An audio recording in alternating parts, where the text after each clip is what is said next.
Okay, I'm going to show you now how to go from grams to molecules. So because we're using grams, or because we have grams in this particular problem, you're going to need a periodic table. Okay, super important. So with the periodic table, that's going to allow you to calculate the molecular mass, or the formula mass as it's sometimes called, of the substance you're dealing with. Okay, so you need to first find a periodic table and then add up the masses of the elements for that substance. Now that's going to tell you how much is in 1 mole of that substance. Now to go from moles to molecules, right, which is kind of step 2, you're going to need to use Avogadro's number. Now Avogadro's number is always the same. It's 6.02 times 10 to the 23rd particles.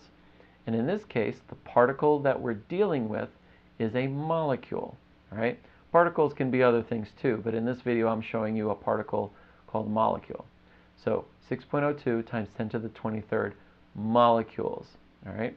Now, remember that this number, Avogadro's number, is going to tell us that 1 mole of any substance has 6.02 times 10 to the 23rd molecules in it.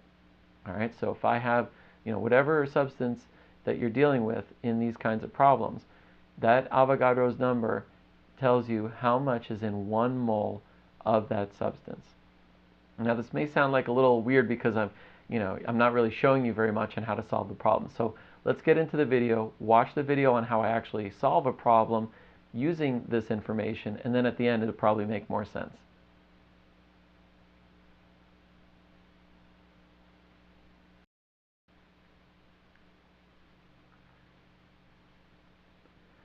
Okay, time to show you grams to molecules. Let's read the problem first. Here it says how many molecules are in 100 grams of water, which is H2O. Now, if you're going to solve a problem that involves grams, remember to have a periodic table handy. Okay, if you don't have a periodic table handy, find one, hit the pause button and then find a periodic table, and then come back when you have a periodic table in front of you. Okay, because I'm going to show you some things there. The other thing that you want to keep in mind here is that we are going to solve the problem in 2 ways. The first way that I'm going to show you is the dimensional analysis style. And then the second way I'm going to show you is by using a little magic triangle. And either way that you find works for you, works for me. All right, so let's set this up first with the dimensional analysis style. We're going to start with 100 grams of water. So that's 100 G, or grams, of H2O. Now we need to have some kind of conversion factor that allows us to go from grams to molecules. Now you don't have a way to do that directly, so what you have to do is you have to take an intermediate step. Okay?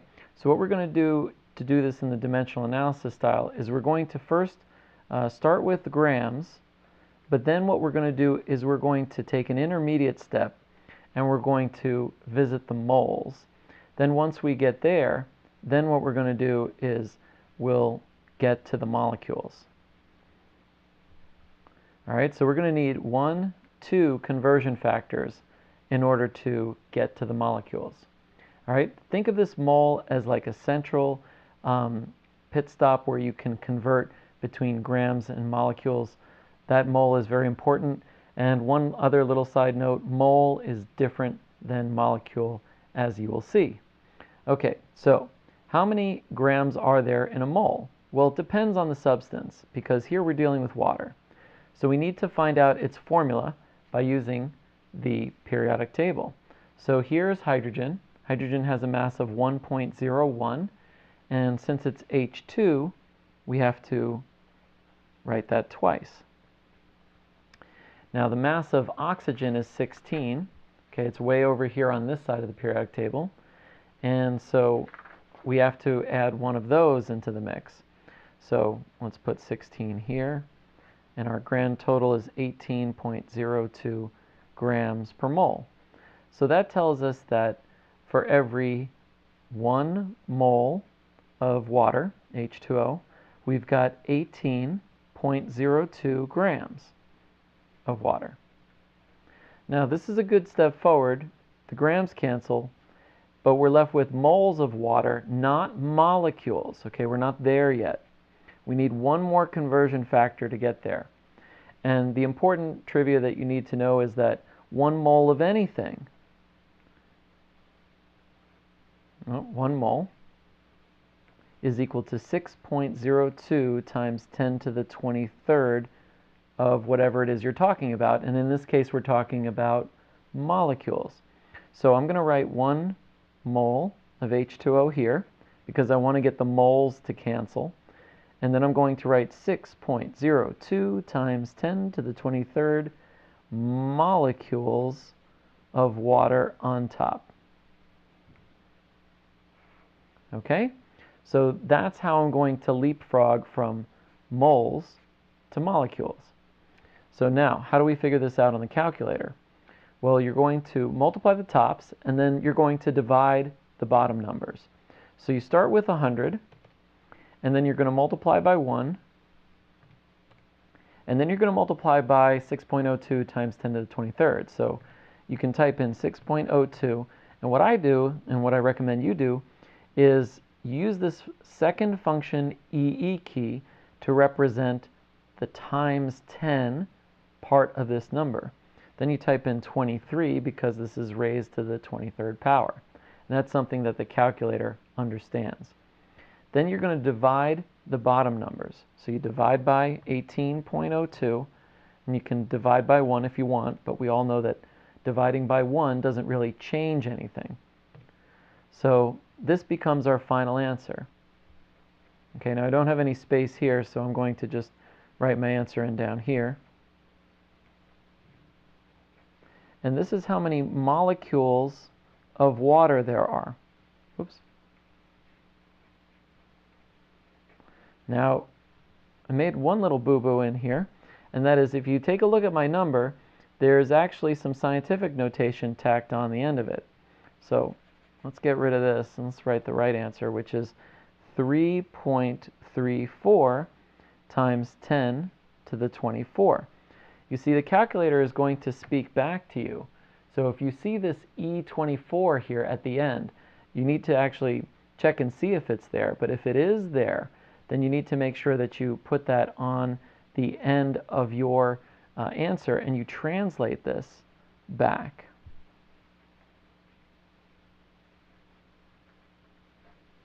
Okay, so this is the correct final answer. Sometimes students do what I did, and they just write 3.34, and they're so happy that they got the answer. But don't forget, there's a possibility, especially when dealing with molecules, that you have lots and lots of them. So don't be afraid that we got a big answer here. Okay, so this is the dimensional analysis style of doing the problem. Now, to do the problem another way, we're going to need to evoke 2 magic triangles. Okay, so let me describe what they are, and I'll show you how they're used. First is, just like in the previous problem, we need to go from grams to moles. So we need to set up a triangle that looks like this, and I'll change color just to emphasize what this looks like. Okay, so one of the triangles that we're going to need to use is going to look like this. We're going to divide the triangle up into 3 sections, and we're going to need to go from grams to moles. So moles is going to go in this part, grams is going to go up here, and the gram formula mass, see if I can fit this in here, gram formula mass, there we go. All right, we're going to use this triangle first, and then we're going to use this other triangle, and this triangle is going to be a little different. Okay, again, divided into 3 sections. We're going to put moles here. We're going to put molecules here. And we're going to put 6.02 times 10 to the 23rd here. Okay? So, let me show you how we are going to substitute the numbers in. Okay, so take my triangle here, and I'm going to now put in the values that go along with the parts of this triangle. Okay, so we know from the problem that there are 100 grams of water, so I'm going to write 100 grams up there. I'm going to need to start finding this moles. I have to find how many moles there are first. And I already know the gram formula mass because I calculated that in the previous problem. So I'm going to write 18.02 grams per mole there. Okay, so I'm running out of space, but I can probably squeeze this in. Just write X moles of H2O equals, now watch this. See how 100 is over 18.02? I'm going to write that same thing over here. 100 over 18.02. Now I'm going to need my calculator. So my first step is to do 100 divided by 18.02. Okay, so this is equal to 5.55 moles of water. Now remember, moles is my intermediate step. If you remember our little map here, we went from grams to moles, then we got to go from moles to molecules. Well, it's the same thing down here, but I need to use this triangle in order to do that. So let me set up my triangle again down here. I'm going to bring it in a little bit closer. And so I'm going to break it up into 3 sections. And since I'm looking for molecules this time, I'm going to put X molecules up top. Okay? And then here, I now know the moles. Okay, that's what I had down here. So I'm going to put this piece into this piece of the triangle. Okay? And then what goes down here is always the same. It's Avogadro's number, which is 6.02 times 10 to the 23rd. Okay? And then I'm going to set up my problem and morph this triangle into an algebra expression, just like I kind of morphed it over here. Okay? So this is how you set it up on this side. What you do is you write 5.55, okay, is equal to X over 6.02 times 10 to the 23rd. Okay? So if you're good at algebra, you should know that to solve for x, we're going to multiply both sides by 6.02 times 10 to the 23rd, and that will allow us to get x by itself. So I'm going to take my answer from the previous problem, and nice little shortcut key is to use second function answer. Okay, so that takes into account the answer from the previous calculation. And I'm going to multiply by 6.02 second function EE23. And look here, I got the exact same answer as I got before. See this 3.34 times 10 to the 24? Look here, I got the same answer, 3.34. And then again, E24 means that it's times 10 to the 24th power. So I guess it's a little cramped to write this here. I'll do my best. 3.34 times 10 to the 24. And of course, this was molecules of water. And so this right here, this is my final answer. Okay, so you can see which method works best for you. Okay, if you prefer using the dimensional analysis method, then that's great. If you prefer using the system of triangles, that's great.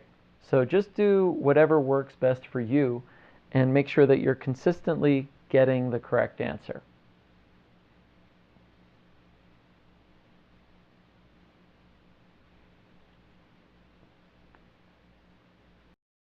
Okay, you just got done watching a grams to molecules problem. Congratulations, you survived. Okay, so you probably realized that in this problem you had 2 conversion factors, right? One to go from grams to moles, and then the second one to go from moles to molecules. Now, if you're going to solve a problem like this, you need a periodic table. And then with the periodic table, you can add the masses of the individual elements and figure out how much is in 1 mole of that substance, right? How many grams are in 1 mole of that substance?